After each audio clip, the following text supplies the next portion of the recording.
Howdy, y'all. This is Market Explainer, America's #1 business news podcast. Every week, we break down the hottest 4 stories of that week from the wide world of business. Before we hop into this set of stories today, I want to remind everybody that they can go to our Patreon. It's patreon.com/Market Explainer. We're building a catalog of content over there. MarketExplainer.com has all of our correct. episodes and our Patreon and our YouTube link, all that kind of stuff. I like and to all throw of our that sponsors, out there. Of all of our sponsors, we have more sponsors than just the 4 that we talk about on the show. Well, 3. So it's a wild world out there, folks. You want to stay informed about business, this is the place to come do that. And this first story, excited. Danny loves these kind of stories. He really does. It just gets him up in the morning. Ozzy Media, a company that I've never heard of, but I have maybe come across tangentially here and there. My first entree into coming across this story was the hip hop podcaster Adam 22, quote tweeting the founder of Aussie Media because it is being shut down. And his response to the initial New York Times article claiming that this whole company is effectively a sham.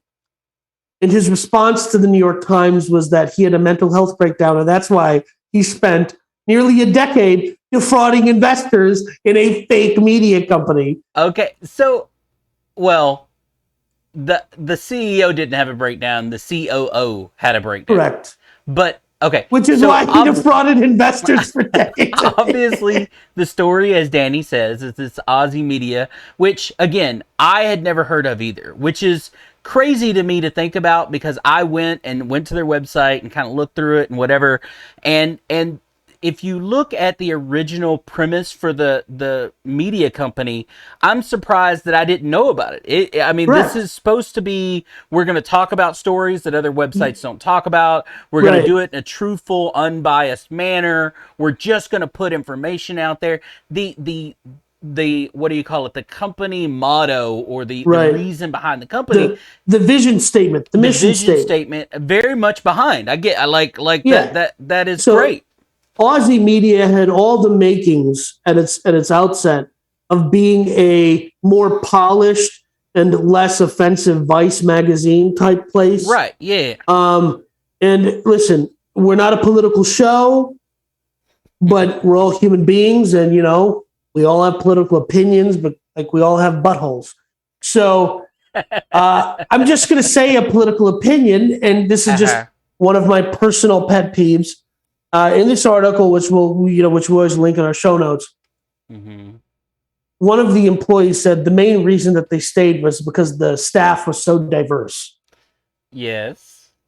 Throw everyone off a bridge. What are you doing? Well, okay, come on. There are people that stay at companies because, like I said, they believed in the vision statement, and in this case, diversity was part of that vision statement, right? They wanted to make sure. So, look, the fact is this week they voted to essentially shut down the company, which really shouldn't be a surprise for its 75 full-time employees, which have no idea at this point if and when they're going to get any money past last week. I know that which is. How do they have any? Listen, this company started back in 2013 with the founder and co-founder, CEO, COO, Carlos. What was this guy's name? Carlos Watson and Samir Rao. Rao. Yeah, it's my cousin Samir Rao. I'm kidding. Yeah. So these are Harvard guys. No, one's a Stanford guy. One was a lawyer. Yeah, smart people. They got money. They were attempting to raise money from Goldman Sachs. And the COO just goes, oopsie daisy, I accidentally impersonated a YouTube executive. Oops. No, well, so that's the part that was, when I got into this, and I really did, I actually had to go and open up a couple of different articles and figure out, okay, what was Aussie Media? How they got up, and then what was all about. So Aussie Media was growing. They got angel investors, which actually included in the early days some Goldman Sachs people, right? Wait, hold on. Do you know how much the final number on their raise it appears to be? No, this is not their formal number, their informal number from third party. $86 million. So they've been able to pull in $86 million over the last 7 years, right? And then because even though, and this is according to BuzzFeed, What? BuzzFeed in 2017 did a whole publisher's article on them, accusing them of buying web traffic, low quality web traffic, and that their numbers were fake or whatever. But so these two shysters have literally stolen $80 million. And then toward the end of last year, we're going to get another $40 million from Goldman Sachs. Right. Goldman Sachs, of course, like everybody. All right, well, great. Let's meet up. Your numbers look great. Your whatever. Let's meet up. They're going to talk to, in your what you said, they're going to talk to YouTube, right? The guy at YouTube that's been working with the company. Right. They're going to talk to YouTube. To do due diligence, which is a good thing. To do due diligence, which you're supposed to, right? And it was originally supposed to be a Zoom call, which would have a problem because it was on camera. So before the Zoom call, the person that we now know was not the person from YouTube. It was Samir Rao. Said, sent them an email or whatever, said, I can't get on Zoom. I'm having problems with Zoom. I can't get logged in. Can we just do this over a conference call? Right? Yeah. Yes. No red flags there. No. And then they get on this old school conference call, start talking about it. Samir, which is not Samir, he's supposed to be the YouTube guy, is telling them how awesome Carlos Watson is to work with and all that stuff, that all these numbers are great, that the YouTube channel's doing great, yada, yada. And so much so that something during the call happens that Goldman Sachs, the people on the Goldman Sachs side, says, wait a minute, this does not sound right. Now, it must have been something audio, because according to the article, it says that the red flag was something to do with voice modulation, that it didn't sound right. So and basically he was using a voice changer to make it not sound like Samir was not only and then using technology on top of it, it's enough of a red flag for them to get off the call, start investigating. It wasn't hard for them to figure out. All they did is reach out to what was the guy's name at YouTube? I don't have it directly in front of me, but anyway, Mr. Piper. So, so they reach out to Mr. Piper's assistant. Mr. Piper's assistant gets a hold of Mr. Piper. Mr. Piper calls them back, Goldman Sachs, and says, I wasn't on that meeting. I don't know anything about that meeting. Right. All right. And it turns out that it's very simple for them to figure it out. Now, the question is how does an $86 million company that's raised that kind of money think that they're going to get away with impersonating a YouTube officer? So, you're right. So let me just, I'm back in the catalog of my genius brain here. There's a journalist named Tim Pool who used to work at Vice and all these other big companies. And he said it was a common practice that he witnessed where a company like Vice would go buy up these smaller, and for lack of a better word, kind of skeevy clickbait websites. Right. And what they would do is these skeevy clickbait websites, like, you will not believe what the fifth celebrity, how they look now. Right. Because they get clicks. They get and those get clicks, and those get, they do cheap ads on Twitter and Facebook. They get click through. And what they would do is that's how they would pad their data. Because they would say, we have, these 5 or 10 different websites that deal in specific issues. We have a separate website for music, a separate website for food. And, so they would just say, hey, we have 50 domains or whatever. And this is the traffic for all. And the average advertiser is not going to dive too deep into this. And they're going to look at the top line, which is, hey, they get 50 million unique visitors a month, which is now the claim from Aussie Media to their advertisers was that they get that many clicks. They had investment from Axel Springer, the company we talked about a few weeks ago that acquired Politico. Mm-hmm. They had investment from huge venture capital firms. These are all people, especially Axel Springer, that have the capacity to parse the data to figure out They're lying. But they didn't. Look, you are right. It has become commonplace for companies that are internet based, media Yes. companies, YouTube Right. channels, whatever, to fluff their numbers. Yes. So much so that it's almost expected. That if you didn't, you Right. didn't even try really hard. Like, I mean, It's you know, that, it's like when you find out a UFC fighter or an MMA fighter isn't juicing. You're like, what's going on, black pal? Or but look, there Tour are de enough France, red like flags in everybody's here. juiced up. What's that? How did this company get through the BuzzFeed article in 2017 when they were accused of shady numbers and stuff like that? Get these advertisers, and really what it boils down to, we did a story probably about a month ago about, well, actually several months ago, on what was it, lucid charismatic people and charismatic CEOs, right? Right. And we talked about Michael Dell, not that he has anything to do with bad, Nothing but like this. Yeah. just Michael Dell, in the way that Michael Dell got this last round of investment just by sitting down with a bunch of billionaires and saying, "Hey, welcome on down to Austin." You know what I mean? Right. He And doesn't just talk like that at talking. all. So Yeah. you got a CEO that apparently everybody likes, right? And this Right. Carlos Watson Who? guy that was able to just sit down with these multimillionaires and say, Right. "Hey, write me a check because it's all gonna Right. be fine." And one of these, also Carlos Watson doesn't talk like that.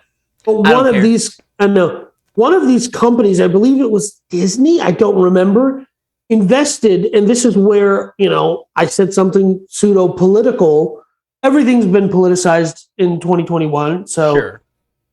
but they said, well, we invested out of a grant fund, out of an angel fund that's for minority CEOs or something like Right. that. Right. And I think that there's a part of this that part drives me nuts, which is Well, this fund was put together and there's a brown guy somewhere who's starting a legitimate company that's actually interesting to people, who isn't going to get the $8 million that this guy got. 80 million. It doesn't, 8 million one way or the other. I think it was 10 that they got. Doesn't make a difference. well, but that was $8 million that he got. I'm guessing. I'm just throwing out a number. But it was millions of dollars, and it was millions Yeah. of dollars that he got that didn't go to somebody else. That was a legit company. Look, Right. this is over and over again when you look at the past of this company now all coming to light. You have to wonder, how does a company like this get to $80 million? Like, this is a Right. good old fashioned scam. People would be going to jail for this in the 80s, right? The Wolf Right. of Wall Street thing. Right? Yeah. People would be going to jail for this in the 80s, but now this company's just going to shut down. These 75 employees and all their freelance writers, whoever gets paid by this company the last 7 years, is no Right. longer going to get paid. The Well- company creators, the Watson guy, the Samir guy, they're going to walk away millionaires. Well, actually, it turns out the FBI is actually investigating this because of Mr. Rao's, and freelance interpretation of pretending to be somebody he else. pretended to be somebody else. Here's the thing. That's called Here's fraud. what will happen. But they Yeah. didn't write a check. YouTube, Right. Right? Goldman Sachs did not give him the only money. chance of anybody actually going to jail is if the original investors, the $80 million they've already created, right, come back and try to sue them, which they're not going to. They're just, because it's not worth the $1 million in lawsuits to put them in jail. All it does is cost them money for lawyers. So they're going to write it off and go on about their business. It's just the way it works. And my best estimation is that even if Mr. Rao faces some sort of, like he has to pay restitution, it will be a fraction of the golden parachute he walks out of this company with. Well, 100%. These two, the CEO and COO in this case, Watson and Rao, will walk away with millions of dollars while everybody else loses their job and may or may not get another paycheck from here. Right? Like, they again, according to the story and everything I could find, they have yet to they've told their freelancers, you will get a check for last week and you're done. That's it. Which is part of freelancing, right? You always know that can happen.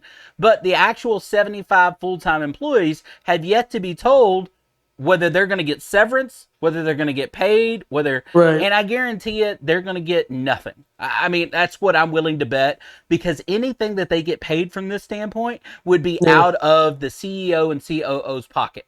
Right. And That at they that can't walk point, away with. And when it comes, we know traditionally speaking, CEOs and COOs, especially that are going to have a little bit of a hard time finding their next gig because their right, last company was proved to be a fraud, right? right, They're not, what, if I give everybody a month of severance, that would be millions of dollars out of mine when I can just walk away with it.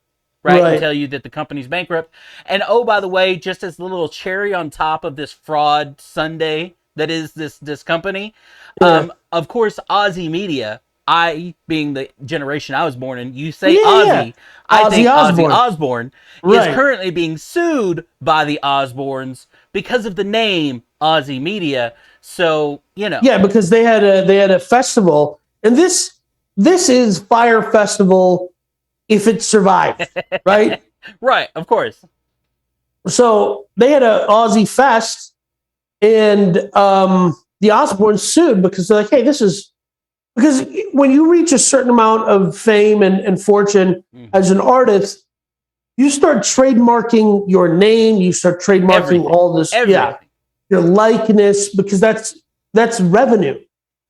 So you want to protect. So when the company started Ozzy Fest, the Osbournes filed a lawsuit. Here's the cherry on top of the cherry of this fraud Sunday, which is the guy Carlos Watson went on CNBC, referred to this lawsuit, and said, "Guess what? After seeing our books, the Osbournes decided to invest in our company." Oh, yes, I remember. I read about that. They lied about having the Osbournes, talking to the Osbournes, having approval. And apparently that wasn't the only time they lied about having approval from other companies to do other things. So it was lie after lie after lie. And then on top of all of that, apparently these two people treated their employees like crap. Yes. Screamed at their employees in the office in front of each other people. They were a constant dread to their employees. And guess what? As much as they want to blame Mr. Rao's mental breakdown, turns out it wasn't the first time he impersonated somebody in order to gain investment.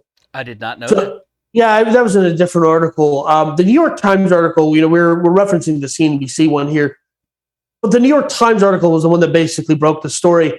And you're right. There's a valid question to ask here is, why did the New York Times article kill them in a way that the BuzzFeed article from 3 years ago didn't kill them? Well, and who knows? Took the last 8 months? Yeah. This happened in February, right? The phone call happened February 2nd. What exactly took the last 8 months for the New York Times, CNBC, everybody else? What happened between now and then for them to, because this didn't become a story until they have a meeting that says we're done. Right. How does that happen? I mean, seriously, you and I cover business every week. I have yet to, not only did I not know this company existed, I didn't know this scam, which should be huge news for a company this size, right? To be committing fraud, and not only be committing fraud, but have a track record of committing fraud for almost a decade. While. Right. How does this only become news when they're closed? Like, what happened between February and October that this wasn't a news story? So let me just put it this way, okay? The most compelling news story from Aussie Media was other companies covering Aussie Media going bankrupt. The most compelling piece of content that this media company ever produced was their own demise. That in itself is awesome. Like look, this should be an example. I guarantee you this will be one of those that like 5 years from now will be in some business textbook or whatever about how a bunch of idiots raised and made millions of dollars off of completely fake information, and here's how they got caught. Right? Like it's one of those situational. Right. Well, before we move on to the next story, I do want to just let everyone in our audience and our Patreons know you can invest in our new media company. This is not a fake media company, LLC. You can go to thisisnotafakemediacompany.com You can give us your one-time investment of $6,000 with a $6,000 floor. There's a $250,000 don't ceiling. do that. Don't do that at all. That Danny is full of crap as always. So no. If I was going to start a media company, it would definitely not be "This is a fake media company." It would be more like This "You're is not a stupid, fake give me media your company. money.com" Listen, or it's literally right in the name. This is not a fake media company. Not a fake media. Can you just imagine a guy explaining to his wife, like, it literally says not a fake It says media not, company. honey. It says not. I'm investing in something. It obviously says it's not. It's I like know. the going out of business electronics store and all the movies and TV shows, right? Yes. Yeah. Those, I'm just looking at Mr. Watson's YouTube channel, which, by the way, he did tell his investors that the show was going to be carried by A&E. That was also a lie. That was not the case. Wow. Yeah. He has less than 100,000 subscribers. Oops. I hope we didn't catch that on the recording. Anyways, I just went to go look to see what his YouTube channel has because at some point in time, somebody should have been like, you don't even have like 100,000 subscribers. You know? But do you realize in today's world, and this is not necessarily about this story, just in general, do you realize in today's world how many old whites employ young people to do social media or social media advertising or whatever that have no clue what these young people do? There are a whole bunch of young people out there getting paid millions of dollars out of, total, when you combine all these people, that may or may not be helping the company they work for at all. Right? Because that old person has no clue what the young person is doing or is supposed to do. Right? Yeah. All they know is they set them up a Facebook business page, which they had no clue how to do. Right? And so you have, in this way, you have a company that is these old people do not. Sure, I'll write you a check for 20. This is a case of it's who you know. What are your circles? Can you go around and get enough people to give you $1 million a piece or $5 million a piece because they don't need it anyway, right? Right. So they're just going to give it to you because you're starting a media company. You got a good vision statement, and you're easy to talk to, right? Right. Yeah. And he frauded you out of it. Is it not? I guarantee it's not a big surprise to these people that gave him $80 million. And listen, I don't know that this is fraud.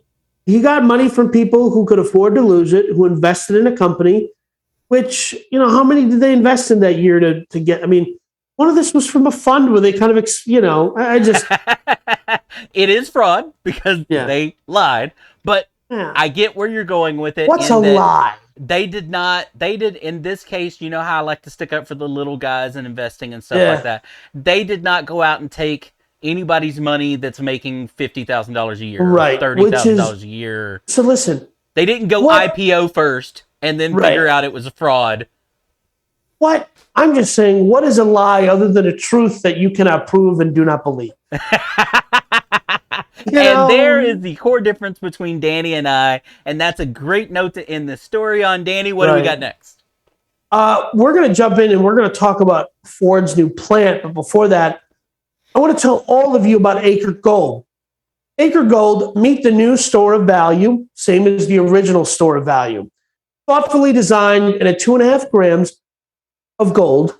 It is the perfect size for the seasoned gold investor or the first-time gold investor.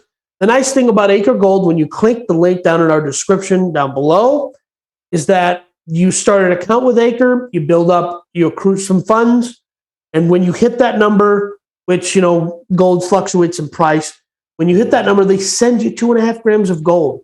And that subscription keeps rolling in time and memoriam. And it's a good enough amount that if you want to just get started, hey, listen, I had a nephew at some point in time in the past. I'm super concerned about my own, security and privacy. The first thing I bought this kid was gold. There's a couple chips of gold. Wasn't a ton, but the point is, at some point in time in the future, that kid's going to turn those gold bars in for carrots, like just regular carrots. When the reclamation happens, the Zompoc. All right. Those are coming real useful in the zombie apocalypse. That's correct. So We've talked about this. I have a car podcast, which I haven't done an episode of in a long time. But we've talked about the electric car future on this podcast several times. I have made conflicting statements on our show that I hate electric cars and that I also love electric cars, and I don't hate. I mean, here's the reality. I love the concept of new technology in cars. I also hate the rapid application of saying all cars are going to be electric in the future. And we're talking in less than 10 years. A lot of companies are saying by 2030 they expect to be fully electric. Now, a lot of companies have not done what Ford has done, which is Ford is building something called Blue Oval City. They're investing about $11.4 billion in Tennessee and Kentucky to build a battery. Well, battery they're building a manufacturing plant for their new electric trucks, and they're building battery plants in both of them, right? And this is Tesla is actually doing this at the Gigafactory here in Austin. They've also said we're going to build batteries here as well, because what they figured out very quickly in the last couple of years is they need more batteries than they thought, and that currently America doesn't make any of them. Right? So they needed to, if we're going to be able to sustain what they think may be an electric revolution in the car industry, we're going to have to be in charge of our supply chain for those batteries. Right? So Ford, the big deal here to me is two parts. One, a company like Ford, we've said this over and over in our electric car talks. You have these small companies. You and I both agree that these small companies should eventually get eaten up by these big Ford, General Motors, these big companies, or just put out of business by them, right? Yeah. When you get Ford that's going to put $11 billion into it, now it's a serious game. When a company, let's, for the sake of comparison, Rivian, which is attempting to go public, which has lost $1 billion already. Literally, they've burned $1 billion already. Of course. You still can't go buy one of their vehicles anywhere. I was just watching a review of one of their R1T truck. Mm-hmm. Where can I go look at one? It doesn't matter because I can't go get one. This is all of the Lucid Air, one that they sold out. Even the Tesla Cybertruck and whatever that'll eventually get here. But again, the point is I can't go buy one of these. If at least Tesla has a track record of taking people's money and delivering a product. Lucid at least. But everybody else doesn't. Faraday Future was another one. There's 3 or 4 different companies that I can pull out that was like, we're going to have an electric car. When? 2022. Because they don't have the infrastructure to build one. Ford does, and that's the difference. They know how to, and this is what they needed. But here, I like that they picked Tennessee and Kentucky. These are 2 states that are right-to-work states. They're non-union states, which is probably one of the reasons they pulled them. But they are ravaged by the coal industry going down the tubes.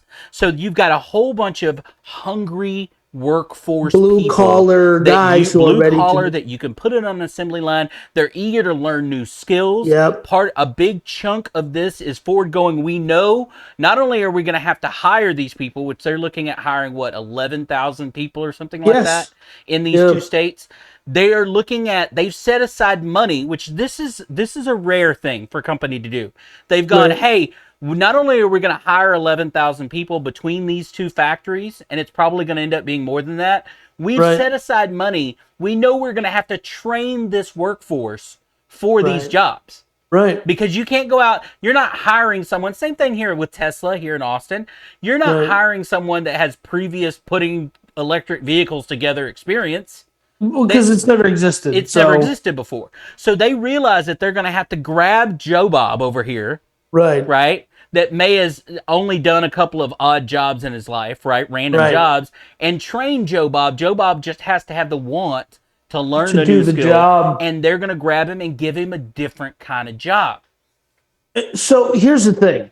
I personally, I'm conflicted. I despise the rapid electrification, and this is me turning into an old curmudgeon, right? Like get off my lawn guy. This is me turning into get off my lawn guy. um, uh, but at the same time, have despised over the last decade of me, learning and educating myself that the United States does not have infrastructure to build things. We cannot continue to be a net consumer nation and believe and think we can thrive. We have to build things. Well, and right? that's what this guy's trying to do. Bill Ford, the great grandson, right, is trying to do that. That's to me, that is this story. It's really not electric vehicles, because to me, electric vehicles could still go down the tubes. Right. And here's the thing. I am curious to see, and I would make the bet if I had money, that we're not going to see the great electrification of vehicles by 2030. What we will see, though, is a lot of city folk having electric cars, because we still have to overcome, I think, the biggest issue that we have to overcome with electric cars is range anxiety. And the greatest solution to range anxiety to me is the Chevy Volt, not Bolt, but Volt with a V. Volt, yeah. Which had the small gas engine, which charged. And there's a logic here that a lot of people, I'm not a mechanical engineer, my dad is one, but that doesn't make me one by osmosis. But if you take an engine, especially like a diesel engine, where it's not revving up and going down and up and down and whatever, it's just 400 RPMs the whole time. It's just a generator. That, my friends, that engine might go 200,000-300,000 miles because, little diesel engine, there's no load on it. There's nothing on there. Right, exactly. That solves the range anxiety problem. So the diesel electric hybrid to me makes a lot more sense than just the regular. But you could build a diesel electric hybrid out of an electric vehicle factory, but you can't necessarily build an electric vehicle out of a current. Correct. That's what I think is smart here. I think this guy is going, hey, my great granddad would have been on board with this. Of course. Because he would have saw, hey, this is a potential future. Which, guess what? By the way, Ford was a potential future back then too. Yes. There were people that said there was no way. No, by the way, the existing Ford that you see, the cars that you see driving around today, they're from the third Ford. Ford had 3 companies go bankrupt, or 2 companies, or 2 or 3 go bankrupt. This is the 4th, I think, 3rd or 4th. One of them, what's that? I think it's the 4th.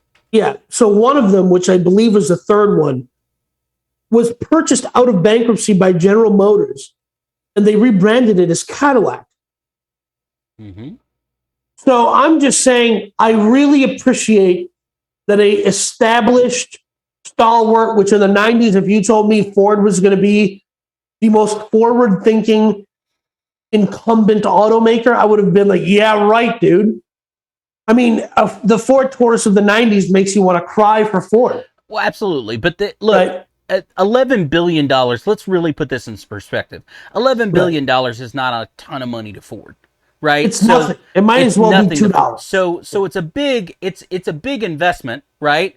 In these 2 states. One of them, the I think it was the mayor came out and said this is the largest amount of money, the largest investment in the state that's ever been in that state. Am I remembering that? Yeah. So Kentucky Governor Andy Beshear, this is the single largest investment in the history of Kentucky. Okay, the $5 billion coming in, or $6 billion, whatever their portion is, right? Yeah. So look, so it's a great thing, but I think that's what someone like Bill Ford in this case, right? The great grandson of the creator of Ford, right? Comes in and says, "I'm going to spend money in 2 states that need it. I'm going to employ people that we've been talking about." Putting people back to work from these coal mining and these towns that have been dying for decades. We're going to educate them, right? Because it's to our benefit. And I'm going to pay for all of that for something that ultimately will benefit them, whether the electrification actually goes out or not. They're going to do something with these factories, right? Because I agree with you, I don't think anyone in the automotive industry knows what the future holds, whether it's all electric, because we've talked about how lithium still has to come out of the ground, folks. Okay, gas comes out of the ground, lithium comes out of the ground. So like I don't. The biggest issue I have with electric is the green perception, and it's sincerely a perception It's marketing. created. It's marketing, but who perpetuates the perception? The green nuts, right? Yeah, the eco fascists are the ones who are perpetuating the electric cars, saving the planet. When a Prius, I think they did a study or whatever in the late 2000s. They said, well, the Prius, because of how the battery, the raw materials for the battery go from Africa to Japan and then back to the United States, and they have to get refined, all this other stuff. The Prius was harsher on the environment than the Hummer H2, but it is the perception of these mediocre milk toast, like master in fine arts degree holding, who work at Starbucks saying, well, I can't really get a good job. And those people are saying, well, the Prius saves the planet. Folks, this is why Danny. This is what Danny's real issues are with electric cars. It's really not the electric car. This is Danny's issue with the electric car, and it doesn't make any noise. And I'm a 12-year-old boy. I want it to go vroom vroom. I have no doubt that Ford will fix that. Seriously, like at some Ford, point, yeah. Somebody will come along and fix that. It's just a programming thing. It's just a muffler and a blower. It's just like it's something so simple that for no reason right now they don't want to deal with the weight and they don't want to deal with figuring it out. But somebody will, even if it's an aftermarket thing. And listen, it's not that wild of a concept because BMW puts speakers on the outside of their cars. Some of their cars, some of their higher end. M competition cars or whatever, to pump out noise because they've built quieter cars. So they want to pump out noise. And it's such a mind screw. But at the same time, you go, oh, that's what I wanted. Right? Yeah. But there's something inauthentic about it when they're pumping the noise into the car and out of the car. It's, This is what the industry needed, right? Because Tesla, one of Tesla's biggest drawback, again, and we said this a couple of weeks ago on a different story, is infrastructure. Not only building them, but they have to be worked on. They have to be dealt with. They're gonna break down. They're gonna whatever. They've got to be charged. Ford will spend the money educating its techs all over the country and every Ford dealership out there, right? Correct. Where Tesla does not have that option. Right. Tesla, you have one place to go, and that's if you live near a Tesla. And here's the other Tesla dealer. Here's the other thing. we've talked about before. Teslas have awful suspension reliability. They're insanely heavy for the suspension they put them in. Right. Ford has a little better knowledge on how to build heavy duty suspensions. They have the supplier relationships. Not that Tesla can't build relationships.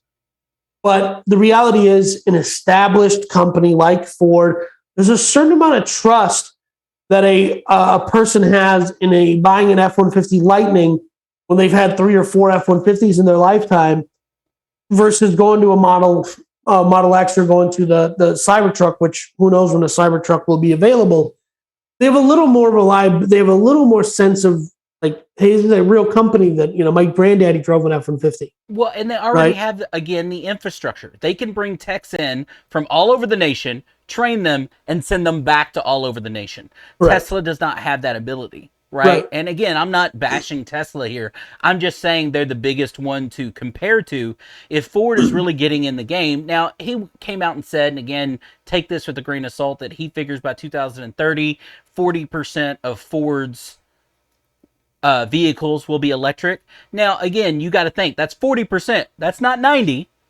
That's 40%, and it could all be a bunch of, okay, you got your one stream of F-150 Lightnings, and you got a whole bunch of cars, right? Yeah. But here's our other Explorers or whatever Mustang Mach-E, high mileage gas engines, right? Which to me, it is more likely, if I was a betting man, I would bet more on engines getting better, high mileage engines. I think it's more likely that you'll see 50 miles to the gallon on gas engines than you will see electric engines, because people will buy into that. If I have the F-150 Lightning or I've got Yeah. an F-150 that has a 50 mile per gallon engine in it. Yeah. I think your average Because American is going to go with the 50 mile per gallon engine, yeah, because it not the has a Lightning. right, and I think because there's a certain amount of it's not simply the infrastructure. It's if I want my car to keep going, I put gas in my truck, right? Right. And I just do that. It takes 8 minutes or 35 minutes if you go to Costco when there's gas change price day. Um, whereas charging is an overnight procedure. And listen, if you're, That'll get better too. I mean, I'm seriously, an elder charging millennial. technologies will get better, batteries will get better, that Listen, kind of stuff. But I'm an elder millennial. I remember plugging in my Motorola flip phone at night, hoping, oh shoot, it's 1 o'clock. Will I have a full charge by the time I have to leave for school? right, right. Whereas now, if I'm leaving the house and I have 20% battery, I go, oh shoot, I got to wait 15 minutes for this thing to get to go to 100%. That's literally what it takes, 15 minutes. Yeah. No, I And I'm get like, it. I got to wait 15 Look, minutes. hey, again, Texas, I appreciate it. Ford is investing at least $90 million in educating Texas mechanics on the Yeah. new business. $90 million just in the state of Texas alone. Guess what they're thinking who's going to be buying these F-150 Lightnings? Listen, Texas is the number one purchaser of F-150s in the world, I believe. Yes, it Right? is. Yeah. Again, I'm not a Ford guy. My last truck was a Ford, but that was just, it was the right vehicle at the time. But I'm really a Chevy guy. But no thanks. No, I'm not buying your Lightning. It's just the fact that they're doing it, right? Like Yeah. that to me is you and I being a business podcast, we look for trends, we look for things that may tell us Right. something else, right? You're saying this, but this is what you mean. If they're telling you up front that we're building these two factories over here in Tennessee and Kentucky, but we're Right. investing $90 million of an education budget in the state of Texas alone to train Right. our technicians on how to work on these vehicles, Right. it's got to tell you something on where they think these vehicles are going to be sold. Right. No, that does tell you something. But You know what I mean? So I think it's good for the electric industry because even if they don't come out with just electrification everything, I think Right. this helps support because you got to think Tesla's going to go to Ford at some point if they do all of this and it all works out. Tesla's going to go, hey, let's cross train. Let's use your Yeah. infrastructure of dealerships. We'll make you all Tesla certified, right? Whatever it is, or yeah. whatever. You give us 20% of what you make. Like you've got to think that comes down the road because it's the only thing that makes sense Right. to get this out there. And because I don't think Tesla's going to start popping up in rural areas. Why would they want to when you can just partner with Ford? Exactly. Because there's already a Ford dealership in these rural areas. Yeah. So Right? I agree. Yeah. You know, and Ford may not want to do it in the beginning because Tesla is Tesla. But once you start rolling this out, we've seen it all over with every industry. Even with General Motors and Ford and all, they all come out of very similar factories and places. They all help each other out with shipments of goods, right? Yeah. They all share all kinds of different things. Right. Yeah, like would be hilarious for a lot of people to know is if you go buy a Ford F-250 or a Chevy, no, it's the 1500 and 150s. Mhm. If you see a 10-speed transmission, General Motors and Ford co-developed that, and they just tuned them a little differently. That's what I'm saying. One of my cars, a family car was my uncle had a Chrysler, my mom had a Kia, my dad had a Mitsubishi. These are three companies from three different countries. They all had the same engine. Right, because they'll 2.4 liter buy, 4-cylinder. That's what I'm saying but they don't advertise these kind of things Right. because they don't want people. They want you to think because there are Ford people, and there are Yes. Chevy people, and then there are Toyota people, and they Right. don't want to jack with that. They want you Right. to. If you're a Toyota person, they want you to be, so they don't want you to jack with that. But when you really start digging, you'll see all of these similarities and components. There's only 3 or 4 manufacturers of car components in the world, right? Yeah. They all come from the same place. They Correct. send over specifications and go, hey, and guess what? If Ford and General Motors can save 2 pennies per part because they Yeah. both use the same shape Whatever. of, water, whatever, that's what they're going to do because it saves them money You get the Right. same product, right, that you're happy with. So I think you're going to see more of that crossover as we move forward. I think this is a good thing for the electric car, even if it Yeah. becomes a hybrid. I think this is still a good thing for that. Yes. And I just want to close on one statement, which is the electric Mustang Mach-E was a mistake. It could have been a Ford Taurus. It should have been a Taurus Mach-E or whatever, the Taurus E, whatever they wanted to Yeah. say. Making it a And Mustang was and a the mistake. phrase, the moniker Mach-E was simply used to mess with Tesla. Because Tesla wanted to create a Model E so that they could have a Model S, a Model E, a Model X, and a Model Y. Sexy. That's why there's a Model 3 versus the Model E when he went to file the trademark. Ford contested it. Ford had to put something in production with that name in order to maintain the trademark. That's why we get Mach-E. They should have still been a Taurus instead Taurus of, and I Mach-E, get yeah. it that they're trying, because of the whole Model S, right? Tesla started out as a sports car. They Yes. wanted their first one to be a sports car, A right? sporty, Yeah, but it's it still goes from gross. 0 to 60 in 3.5 seconds. I get all that, but it Yeah, still should have been a it's- Taurus. It should have been a yes. Taurus Sport, right? A Taurus Whatever. Sport E or The something point like is, that. you could just put it. It's the person you're marketing the car to. It just looks cool. I admit that they look cool. They look cooler than a Model S or a Model But they X. don't look like a Mustang. It's not a Mustang. And there's one or two automotive journalists who's like, this is completely a Mustang.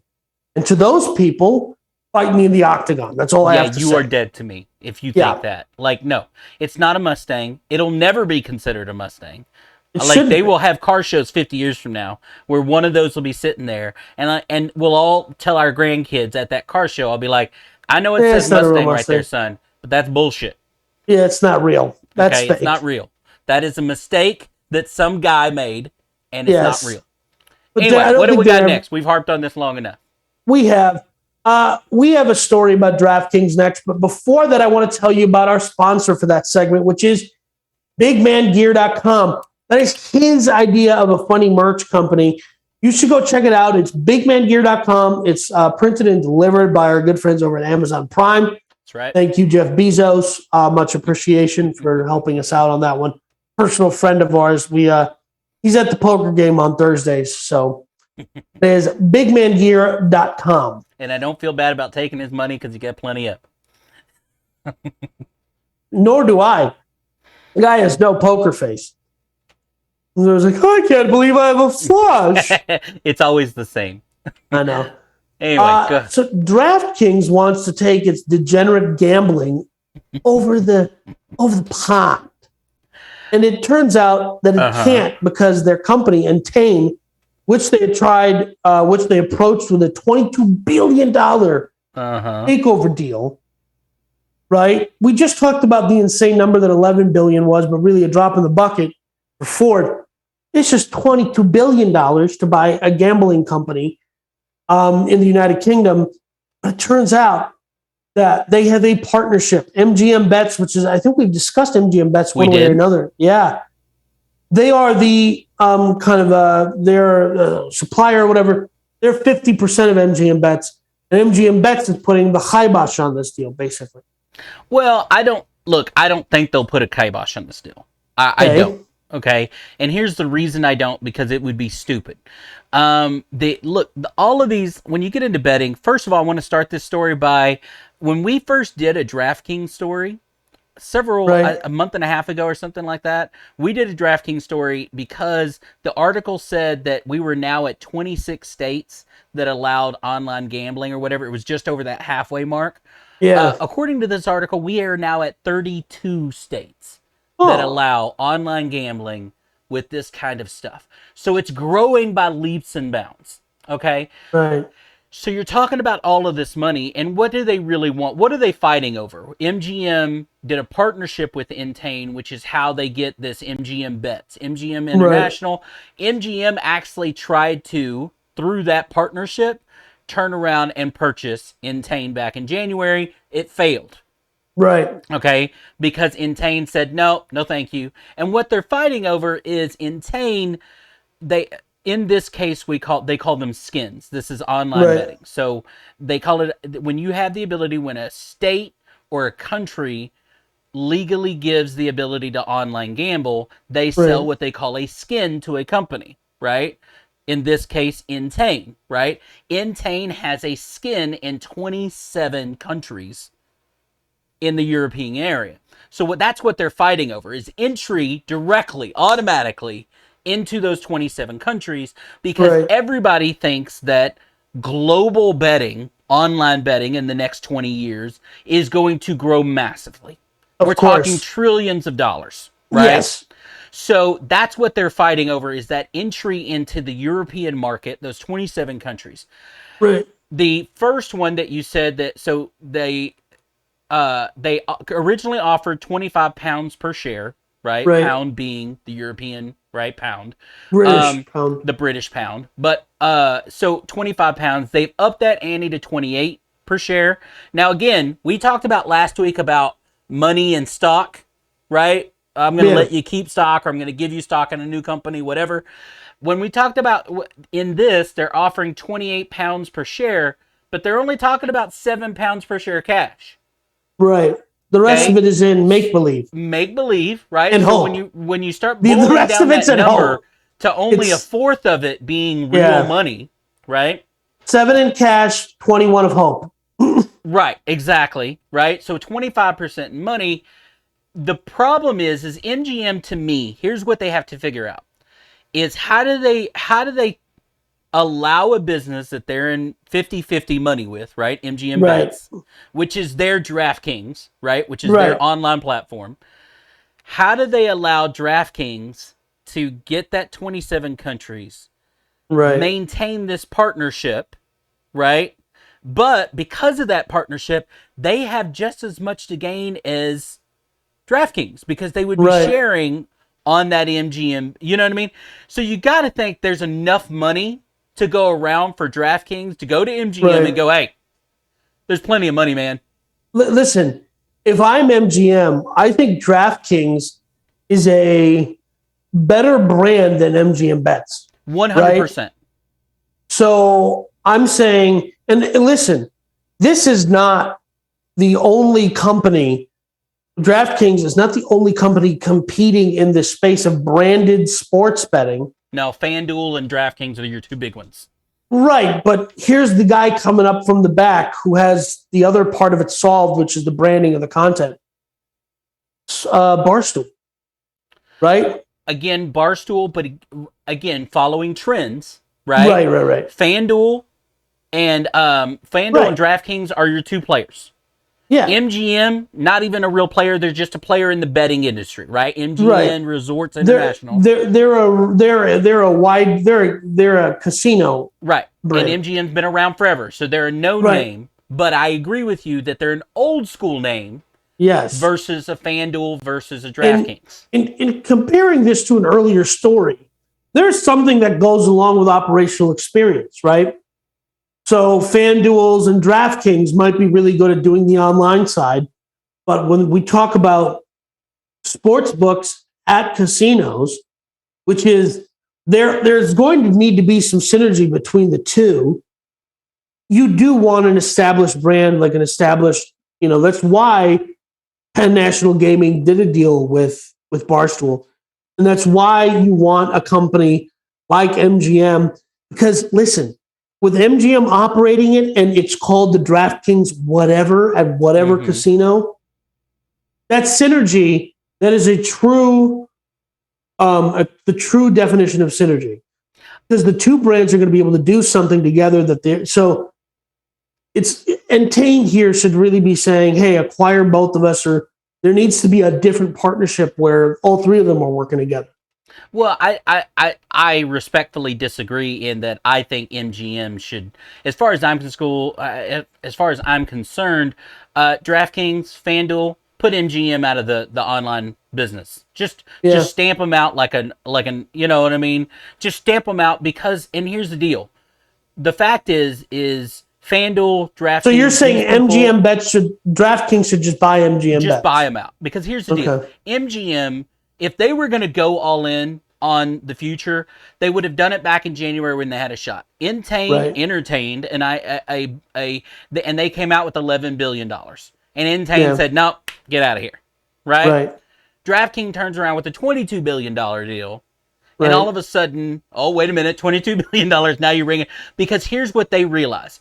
It doesn't matter how much money they give. Because 3/4 of it's fake anyway. Right? So it doesn't matter. So I'm giving them $5 million or $5 billion. Right. I'm giving them $5 billion. Yes, it's $22 billion, but I'm giving you $5 billion. Right? So I don't care what the back end number is, because the front end number is only $5 billion. Right? Which they're going to eclipse in zero time. Right? It won't and even it's matter. going to grow over the next 20, 25 years. So it doesn't matter what the number is. That's why I say, why don't you go to MGM, if I'm, in this case, DraftKings, go to MGM and go, what's the check number you want? Yeah. Because there's a number, MGM Resort, you know what I mean? What's the number you want? Right? And I'm going to slide it over to you in an envelope, and we're all going to go on about our business. Now, whether that happens or not is up to MGM. How much does MGM honestly think that MGM Bets competes in the future against Barstool, FanDuel, against DraftKings? It doesn't. Can it be one of the top 5? And if it's not going to be, if they're not going to put the energy behind it to be, get bought out now. Use the money for something else. So my thought process here is, let's make a comparison to trading, which is just legalized and acceptable betting. How many kids started off trading because of Robinhood? Sure. That would have never been on Fidelity or, well, not Scott Trade, TD Ameritrade. How many kids started off because it was just an app on their phone, right? And how many of those companies, just they came out with we also have a robo app or whatever. Right. Everybody showed up late to the game, and they're going to capture a different audience, but the reality is, the stark reality is, you lost. TD Ameritrade's app is not in the younger generation like Robinhood or not even, at all. public. Not even close, right? Show me a person. I'll guarantee it. If I was to see MGM's demographics of people that are using MGM Bets that are in the state that they can, I guarantee you the people under age 35 that have downloaded MGM Bets, it's 1%. No, I bet you that the average person using MGM Bets has a grandchild that has to help them place their bets. Absolutely, but that's my point. Who's downloaded? Who under 35? Who under 40 is downloading MGM Bets? I mean, seriously, because it's. I would guarantee you that 99% of the people that bet through them are MG. At one time, they were betting with MGM. Period. Right. Yes. So a casino itself. Right. So that's what I mean by I don't see how MGM has a real play here. Why not take whatever money DraftKings is willing to give you, use it to do something else, or turn around, partner with them. That's what I'm saying. And your app becomes MGM FanDuel or MGM DraftKings, whatever, right? Right. And just take your cut. So if I'm MGM, I'm saying, hey, let's start a partnership where there's a DraftKings branded sports book in all of our casinos, because that's a smarter play than trying to be MGM Bets. You can even still be MGM. You know how many apps there are out there that are brought to you by the real company? So you could literally be MGM Bets brought to you by DraftKings, use their entire back end, and then they just give you a cut off the top. That's correct. That's what I would do. Like, just be a different, you know what I mean? Be your own branding on there, brought to you by DraftKings. Yeah. And it just looks a little different on yours versus the DraftKings app, Or nobody has to know. Exactly. Or you can just let them buy you out. Write me $1 billion check now. Yeah. Give me another $2 billion in stock in the new company. Whatever. Right? Yes. And then give me my 10%, right? Or my 40% if it comes in off of the MGM Bets, right? Yeah. Whatever. And go on about my business. Yeah, I agree. That's insane. But Yeah. good for them. Hey, Entain, good for them. Good for DraftKings. Okay, Right. publicly traded company. Right. It's going to be huge. They're expected. Look, in the next couple of years. I mean, it's 2021. By 2025, you've got to think that 40 something states out of the United States are going to have online gambling, if I think not we're going all to of get to them. all of them. Yeah, I think we're going to Because get to it's all of just, them. it costs the state nothing. Yeah. It costs the state nothing, and they're going to get all of those taxes. Right. All of those capital gains. It's all tracked because it's Yeah. through an app. It's through a casino, basically. So it's all Yeah. tracked. It's all going to go Yeah. directly to the IRS. It's all directly going to go to the state. This is a win-win-win-win for every state that No allows this brainer. online It's a gambling. no brainer. So, Okay, so I don't see how in the next couple of years every state doesn't just fold to the and listen, money in this every game. state is run by a person without a brain. So if it's a no brainer, it shouldn't be that hard. But yeah, I think you're going to see FanDuel and DraftKings really pull away over the next Yeah. couple of years. Again, I wish them luck. I really Yeah. do. But Right. I think they're late. I think they're behind. I think your young people that are 21, 22, 24, 25, right? I think these young folks have made their decision. Right. And you know as well as I do that bettors, like people that bet every weekend on college games, on what, they're as superstitious gets. Show me Right. a gambler that's Right. made a decision to go with FanDuel that's going to delete FanDuel off their phone. Right. Right. It's not going to happen. Just not. Yep. So I agree. that's my thoughts on it. Yep. Should we move on? Are you ready for the Absolutely. next Coming story? from a child of a mother that was a degenerate gambler, I know all of those superstitions. Oh yeah, my mother loved the gambling. She Oh, was that's a fun fact I didn't know about Big Man. all the way down to if my mother was playing slot machines, if Yeah. she caught me with my hand sitting on the slot machine, like pushing the button and like whatever, she would smack me because you can't leave your hand, makes the Yeah. machine warm. And if the machine's warm, you're not going to get the hits. Like, Oh, hey, no. again, so you press the button and Right. get off. You pull the lever, you get off. You press the button, you get off. I want to tell people about the sponsor for our next segment. Work at home stuff. Work at Now home listen. stuff.com. That's right. Workathomstuff.com is my website where I've compiled reviews and basically curated a list of my favorite work at home furniture and furnishings. I don't think people are going to start going back to the office. So if you're picking out a new chair, a new desk for that newly minted home office, after 2 years you caved in and said, I guess I just work from home now, go to workathomstuff.com and pick something out. There you go. This next is story, definitely a Danny story. more than our other story about fraud. 100%. All right. So my good friend Marshall Mathers opened up a restaurant called Mom's Spaghetti. Obviously in reference to his, it's a huge meme on the internet, which, lose yourself, the lyrics, lose yourself, Yeah. vomit on his sweater already, Mom's Spaghetti. Yes. He opened this restaurant back as a pop-up back in 2017 as part of his album, which he released in 2017. I don't even remember which one that is. And it turns out he's getting a permanent location. Good for him. Yeah. So next time you visit Detroit, which is perpetually on fire, next time you visit Detroit, I'm not doing it. Listen, But- next time you visit America's third world city, Detroit, which I'm allowed to say that because I spent over a decade visiting twice a year because that's where my family, like extended family, live. I still have a handful of cousins that live in Detroit. It is perpetually on fire. Before I moved to Texas, I received a job at Quicken Loans in downtown Detroit. And if you looked out the one side of downtown Detroit, there's Ford Field, they're building, there's cranes. And then this side of Detroit, on fire. Literally on fire. I can't say any of that. I do enjoy the Deadpool joke in the first Deadpool movie where he's like, no, I'm living to 102 and then dying like the city of Detroit.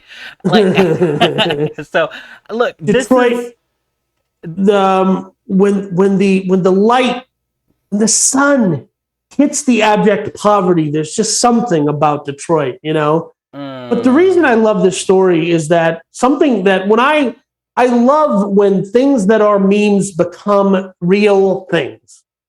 Okay.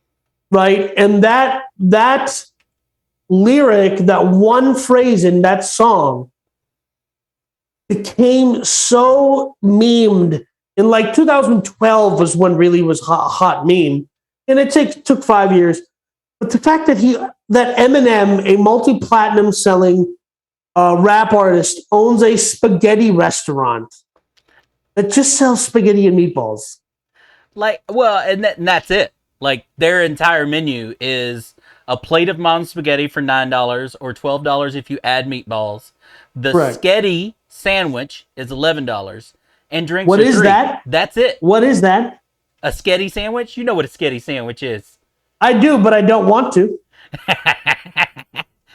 Is it a hot sketty sandwich? Like, do they toast the bread? Is it just I got plain so white many bread? questions. Like, I mean, is it a meatball sub kind of thing? Who Like, knows what it is? I don't know. The point is look, here's what I appreciate about this story, because there's a lot of dumbness, right? Right. There's a lot of idiocy to this. But here's what I appreciate. Danny and I have talked about several times on this podcast about pop-up kitchens, ghost kitchens, these kind of things that do it. I like that this is something that popped up 3 years ago. They've done randomly here and there, and they tested whether this would sell or not. Right. Would the people of Detroit go and buy a spaghetti sandwich? Right? Right. Whether it was not bought, but created by Eminem or not, right? Well, the people and the Detroit, reality is, go ahead. And the reality is, this wasn't created by Eminem. It was created by a conglomerate restaurateur that, you know, but hey, here's the even funnier part. He was serving spaghetti last weekend at his restaurant. That's my point, is, again, so it's tied to Eminem. My point, though, is this is a company, and yes, you're right, a conglomerate of restaurateurs and stuff like that. Okay, but it was tested, retested. You know what? There seems to be enough people in Detroit that want to buy spaghetti through a drive-thru that, you know what I mean, are willing, that this could be a thing. And good for them. That's what I applaud about this story, is there was a time where if you wanted to open up a restaurant, if you wanted to do something a little different, you had to go out and find the capital to put everything together, to find a place to put a lease in, to get all the kitchenware and all the stuff that it takes. You had to you had to fund the business before you ever opened the door. Right. We no longer live in that world. Right. You can go out and contract with the ghost kitchen, put your recipes, put your, you know what I mean, things to a test, and it not bankrupt you. Right. And try it. And guess what? If it hits, great. You move on to the next stage, you move on to the next development, you whatever. But you don't have to bankrupt your entire family to try a new idea. Correct. Now, this is the location they're opening is on Woodward Ave. If you're a car guy, you know Woodward, because that's the Woodward Dream Cruise. They're putting this across from, I think it's the maybe the baseball stadium. I forget what, Comerica Park. I think this is interesting that they actually, that there's enough. I get there's enough traction for a weekend, but the idea that there's enough traction for a permanent restaurant, it's actually on the ground floor of Little Caesars world headquarters, that's even funnier to me. Well, but look, so they're going to have a second floor to this brick and mortar, right? Yeah. The second floor is essentially going to be a swag shop from Eminem and, the mom's spaghetti, right? Or whatever. But here's the deal. And I think that to me is them leveraging as well. Like, hey, we're going to make some money up top as well. So the restaurant, and it's also a gift shop, right? Or whatever. The thing to me is, and again, I don't know anything about Detroit or their how their commercial properties work out or whatever. But apparently the second floor of this store can only accommodate about 8 people at a time. Because it's a trailer. It's a replica of the trailer he grew up in. So you've got just enough space for an 8-person gift shop up top. Right. You've got a walk-up spaghetti sandwich shop. Right. So there's not going to be any dine in. Right. It's a walk up, you know what I mean, spaghetti Right. shop.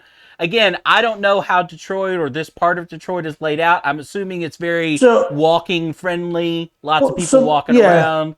So let me just quickly describe for the audience this part of Detroit and Detroit in general. The kind of commercial zoning laws are like, hey, if it's not on fire, do whatever you want, right? Okay, So again, I know nothing about Detroit or yeah, Detroit's listen, commercial market. I know exactly where this is. I've been down there a couple times, not a lot. Obviously, my family lived in the ritzy part of, the not downtown, of one of the suburbs. But it's just fascinating to me that, and listen, they've built this as kind of an attraction. And it's like, who's coming to Detroit on vacation? That's the part that I don't understand.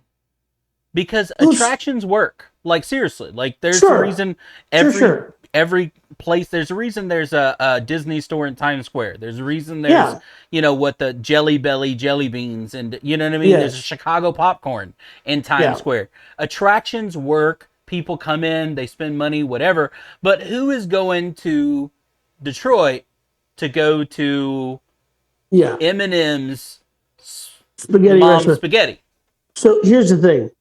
Even when I go to Detroit, I'm still really not going to Detroit. You fly into Wayne or whatever Detroit Wayne. It's not. It's in Romulus, Michigan. I, You never really touch Detroit, right? Your goal is to get in a rental car and not touch Detroit on your way out of Romulus. So I'm just well, saying. look, so Eminem apparently is trying to do to Detroit what was it Matthew McConaughey was trying to do in after Katrina in New Orleans, Yeah. rebuilding houses and businesses So and Detroit was the wealthiest city, not in the United States of America, but in the world in 1960. what's But it? it's not. Yeah, it's not coming back. I'm really sorry to inform. And the guy who's in Quicken Loans guy who's invested billions of dollars into Detroit and billions of dollars into Cleveland. Sorry, pal, ain't happening. You think Cleveland and Detroit are lost causes, huh? Yes, and I think my former hometown of Minneapolis. Technically, I'm from St. Paul. Shout out to the 651, but I'm just saying, like, it's also going that direction. And it's too cold and the taxes are too high. Why would anybody live like that if you don't have to? I think everything is cyclical. I mean, I think Detroit, like Cleveland or other places. I mean, we Good just talked luck. about Kentucky and Tennessee, right? Yeah. About this big investment into those. People could have said the same thing about those a year ago, right? So I True. think eventually it's all cyclical. Eventually, Yeah. real estate comes down low enough where somebody out there commercially goes, "This is so cheap. I've got to build this factory, this whatever." And Whatever. as soon as you Yeah. start getting decent paying jobs in an area, it just starts to rebound and it's all about jobs. It really is. It's just about jobs. Yeah. If you have good jobs, the residences will come in. You know what I mean? The Yeah. buildings. And I don't think Eminem's mom's spaghetti restaurant is really going to be the economic catalyst I am not to saying creating. that. I'm Yeah. just saying that at some point, your places like Detroit, Cleveland, a lot of these others that used to be big cities that people have been Yeah. fleeing for decades, it turns around for those cities. It just eventually does. Well, best of luck to Detroit. It just may not be in my lifetime. Is all I'm saying. It's the only place, only downtown you can go to in the United States of America and roast a marshmallow on every corner. Again, those words are said by Danny. Those are not Right. officially the thoughts and whatever Right. opinions of Market Explainer or the big man. Right. Just Danny. Correct. All right, is that all today, Danny?